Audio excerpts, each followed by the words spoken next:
थांबा, थांबा. स्क्रोल करू नका. आज तुम्हाला असं ठिकाण दाखवणार आहे जिथे पिक्चर आणि गाण्याचे शूटिंग होतात. त्यासाठी ब्लॉग शेवटपर्यंत बघा. आजचा ब्लॉग जरा खास आहे कारण की आज आपण अशा ठिकाणी जाणार आहोत जिथं निसर्ग आणि सुंदर असं गणपतीचं मंदिर आहे म्हणजेच की गणपतीपुळेला. त्याआधी आपण जाणार आहोत जयविनायक मंदिरला. हेच ते लोकेशन जिथले रील्स खूप व्हायरल होतात आणि इथलं लोकेशन इतकं भारी वाटतं ना की खूपच मस्त वाटतं.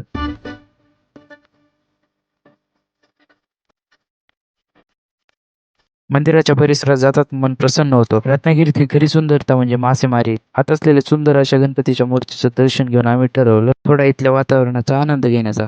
खरी टायटॅनिक तर काय बघणं झालं नाही, पण आता हे काकांनी बनवलेलं लाकडी टायटॅनिकचाच घेऊन आनंद घेऊ आपण. तिथून आलो गणपतीपुळेतल्या गणपती मंदिराला. सुट्ट्या असल्यामुळे गणपती मंदिरात पण खूप प्रमाणात गर्दी होती. इथं दर्शनासोबत समुद्र, थंड वारा आणि मनाला शांत करणारा निसर्ग एकत्र अनुभवायला मिळतो.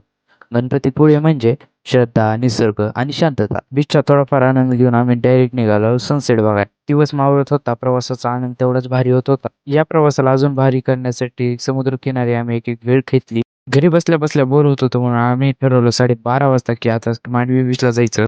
रत्नागिरी पूर्णपणे शांत झाली. अशाच थंडीच्या वातावरणात आम्ही तिघं कुडकुडत निघालो. पियुष त्यांच्या रत्नागिरीचे वैशिष्ट्य सांगत होता आणि मी ऐकत होतो. बीच समुद्र पूर्णपणे शांत झाला होता. त्या शांत वातावरणात लाटांचा आवाज मनाला अजूनच भावुक करतो.